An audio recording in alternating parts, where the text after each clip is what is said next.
विवाद का विषय नहीं है, रामायण शिक्षा का विषय है। रामायण एक हम सबको जोड़े रखने का, समाज को अच्छे रामायण सिखाते बेटा कैसा होना चाहिए, बहू कैसी होनी चाहिए, पिता कैसा होना चाहिए, मित्र कैसा होना चाहिए, शत्रु कैसा होना चाहिए। भगवान श्री राम जैसा आदर्श गुण कहाँ मिलेंगे?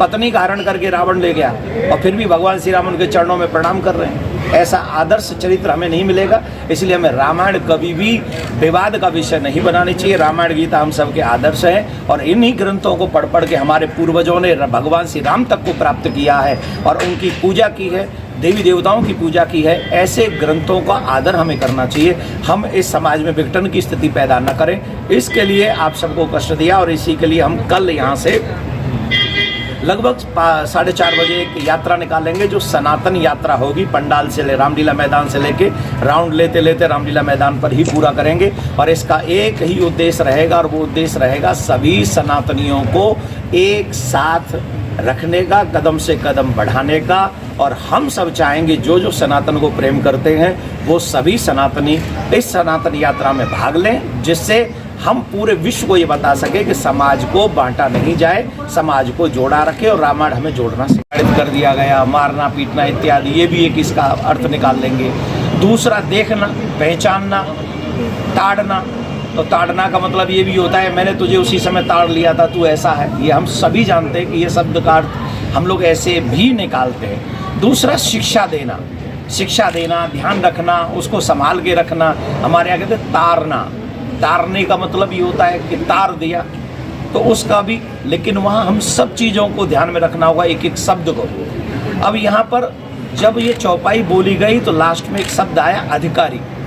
अधिकारी का मतलब क्या होता है? अगर पीटने का ताड़ना कह देंगे तो फिर तो वो शब्द जुड़ेगा ही नहीं, अधिकारी शब्द व्यर्थ हो जाएगा, उसका अर्थ का अनर्थ हो जाएगा।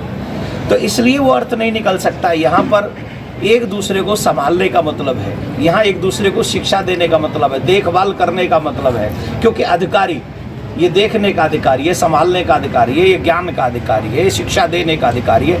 आदि आदि बातों से मैं ये कहता हूँ कि विरुद्ध नहीं, पार्टी विशेष के विरुद्ध नहीं हूँ। मैं ऐसा मानता हूँ कि हम सब सनातनी जो हैं वो सब एक हैं। हमारी विचारधाराएँ चाहे पार्टी या इलेक्शन के हिसाब से अलग अलग हो सकती हैं, लेकिन हम सबके जो धर्म के प्रति विचार हैं वो सबके एक हैं। हम लोग गीता को मानते हैं, हम लोग रामायण को बहुत विशेष मानते हैं। सनातनियों के लिए पावन ग्रंथ है गीता और रामायण। लेकिन उसी में एक शब्द कह दिया गया कि ढोल गमार शूद्र पशु नारी, इसको गलत तरीके से प्रस्तुत किया गया। हम सभी जो विद्वान लोग हैं वो जानते हैं कि हमारे यहाँ पर एक एक शब्द के अनेकानेक अर्थ होते हैं और हम जब किसी शब्द को समझना चाहते हैं तो उस स्थान को समझना होगा, उस व्यक्ति को समझना होगा, उस विषय को समझना होगा कि किस परिवेश में एक चीज़ कही गई। अब यहाँ पर कहा जा रहा है दंड।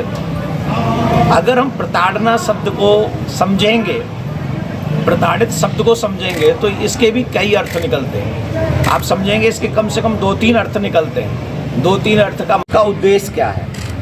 उसका उद्देश्य समाज को तोड़ना नहीं है, उसका उद्देश्य समाज को जोड़ना है। अगर उसको जोड़ना है तो भगवान श्री राम क्या कहते हैं? भगवान श्री राम ने स्पष्ट कह दिया कि राम ही केवल प्रेम प्यारा, जान ले जो जान निहारा। भगवान श्री राम को क्या प्रिय है? भगवान श्री राम को, राम को प्रेम प्रिय है। जाति पात कुल धर्म बड़ाई, परिजन कुलजन गुण चतुराई, भगत हीन नर सो हई कैसे, बिनु जल बारिद देखिए जैसे। कितने भी कुल में, बड़े कुल में जन्म ले लेकिन अगर उसमें गुण नहीं है, उसमें सद्गुण नहीं है, उसमें भक्ति नहीं है तो वो ऐसी है जैसे बिना जल के बादल है।